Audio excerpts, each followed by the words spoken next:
नमस्कार, मैं हूं देवनाथ पांडे और आप देख रहे हैं पॉलिटिकल कहानियां।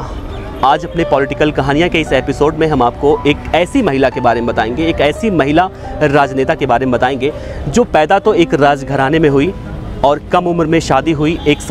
शादी के एक साल के बाद उनके पति से तलाक हो गया। इतनी परेशानियों के बाद भी उन्होंने हार नहीं मानी और एक दिन उन्होंने एक इतिहास रच दिया। हम बात कर रहे हैं राजस्थान की मुख्यमंत्री श्रीमती वसुंधरा राजे के बारे में। वसुंधरा राजे का जन्म 8 मार्च 1953 को मुंबई में हुआ था। उनके पिता जीवाजीराव सिंधिया ग्वालियर के राजा थे। उनकी मां विजयाराज सिंधिया भी बीजेपी की बड़ी नेता थी। कांग्रेस के वरिष्ठ नेता माधवराव सिंधिया भी वसुंधरा राजे के बड़े भाई थे। धौलपुर में जाट समाज के राजघराने में ही वसुंधरा राजे की हेमंत नाम के व्यक्ति से शादी हुई, लेकिन शादी के एक साल बाद ही उनका तलाक हो गया। जब पति से अलगाव हुआ तो खाली वक्त वो इसी बहाने जनता से जुड़ाव रखने के लिए वसुंधरा राजे ने भी बीजेपी का दामन थाम लिया। 1984 में वसुंधरा राजे भाजपा की राष्ट्रीय कार्यकारिणी में शामिल हो गईं। इसी बीच मध्य प्रदेश के भिंड से लोकसभा चुनाव भी लड़ी, लेकिन हार का सामना करना पड़ा। वसुंधरा को लगा कि मध्य प्रदेश में सियासत नहीं चमक सकती, तो राजस्थान चली आई। 1985 में वो अपने ससुराल की सीट धौलपुर सीट से विधानसभा चुनाव लड़ी और पहली बार विधायक बनी। उसके ठीक 2 साल बाद उन्हें राजस्थान बीजेपी का प्रदेश उपाध्यक्ष बना दिया गया। वसुंधरा राजे के माता पिता अत्यंत प्रतिष्ठित व्यक्तियों में से गिने जाते थे, जिन्होंने भारतीय सार्वजनिक जीवन के लिए अमूल्य योगदान दिया। उनके पिता महाराजा जीवाजीराव सिंधिया ग्वालियर के राजा थे। ग्वालियर आजादी से पहले भारत के मध्य में स्थित सबसे भव्य राज्य हुआ करता था। उनकी माता राजमाता विजयाराजे सिंधिया आजादी के बाद एक महान नेता के रूप में उभरी, जिन्हें उनकी सादगी, उच्च विचारधारा और वैचारिक प्रतिबद्धता के लिए जाना जाता था। वो गरीब से गरीब जनता के प्रति बेहद समर्पित थी।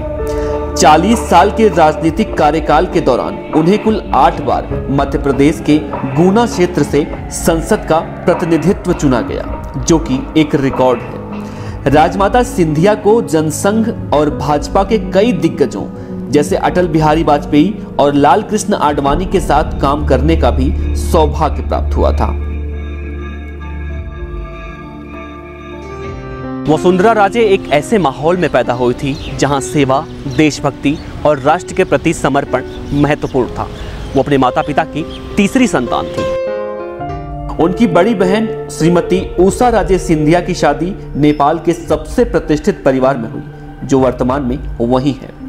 उनके बड़े भाई स्वर्गीय माधवराव सिंधिया भारत के सफल नेताओं में से गिने जाते थे, लेकिन 2001 में असामयिक घटना में उनका निधन हो गया था। वसुंधरा राजे की छोटी बहन श्रीमती यशोधरा राजे हैं, जो ग्वालियर से सांसद के रूप में बीजेपी का प्रतिनिधित्व करती हैं।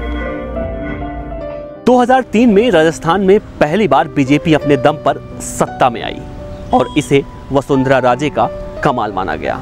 लेकिन उससे अगर कुछ समय पहले की बात करें तो उसी बीजेपी में वसुंधरा राजे अलग थलग दिखाई दे रही थी और उनसे नेता प्रतिपक्ष के पद से भी इस्तीफा मांगा गया था।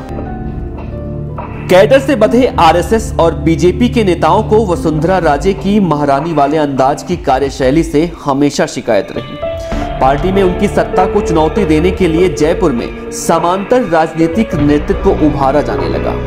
अप्रैल 2012 में वसुंधरा की जगह नेता प्रतिपक्ष बने गुलाब चंद कटारिया ने 28 दिन की मेवाड़ यात्रा निकालने की घोषणा कर दी।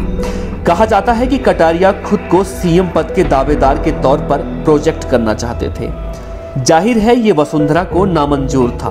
पार्टी छोड़ने की वसुंधरा की धमकी के पीछे बीजेपी के 79 विधायकों में 56 विधायकों के समर्थन की ताकत थी। सब वसुंधरा के साथ थे और ऐसा ही विधायकों ने तब भी किया था जब पार्टी ने उन्हें नेता विपक्ष के पद से हटा दिया था।